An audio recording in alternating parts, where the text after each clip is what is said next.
ஒரு நாள் துறவி ஒருத்தர் அவருக்கு தேவையான பொருளை எல்லாம் பையில எடுத்து வச்சுக்கிட்டு பையோட மலை உச்சியை நோக்கி ஏறி போய்கிட்டு இருக்காரு. அது செங்குத்தான மலைன்றதுனால மேலே ஏற ஏற சுமை அதிகமாகி மூச்சு வாங்க ஆரம்பிச்சிடுது அவருக்கு. கொஞ்ச தூரம் இன்னும் முன்னால போறாரு. அங்க ஒரு மலைவாழ் சிறுவன் அவனோட தங்கச்சியை தூக்கிட்டு உற்சாகமா பாட்டை ஒன்றை பாடிட்டு ரொம்ப சாதாரணமா மலை உச்சி நோக்கி போய்கிட்டு இருக்கிறத பாக்குறாரு. துறவிக்கும் ஆச்சரியம்னா ஆச்சரியம். அவர் சிறுவனை பார்த்து கேட்குறாரு, என்னப்பா இவ்வளோ சின்ன பைய வச்சுக்கிட்டு என்னால் மலை ஏற முடியலையே, நீ என்னப்பா சர்வசாதாரணமாக ஒரு பொண்ணை தூக்கிட்டு உன்னால் மட்டும் எப்படி ஏற முடியுது அப்படின்னு கேட்குறாரு. அதுக்கு அந்த பையன் சொல்கிறான், ஐயா நீங்கள் தூக்கிட்டு இருக்கிறது ஒரு சுமையை, ஆனால் நான் தூக்கிட்டு இருக்கிறது நான் உயிராக நினைக்கிற என்னோட தங்கச்சியை. இப்போ துறவிக்கு ரெண்டுத்துக்கும் இருக்கிற வித்தியாசம் நல்லாவே புரியுது.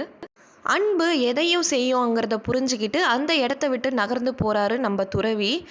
கதை பிடிச்சிருந்தா சேனலை சப்ஸ்கிரைப் பண்ணிக்கோங்க ஃப்ரெண்ட்ஸ்.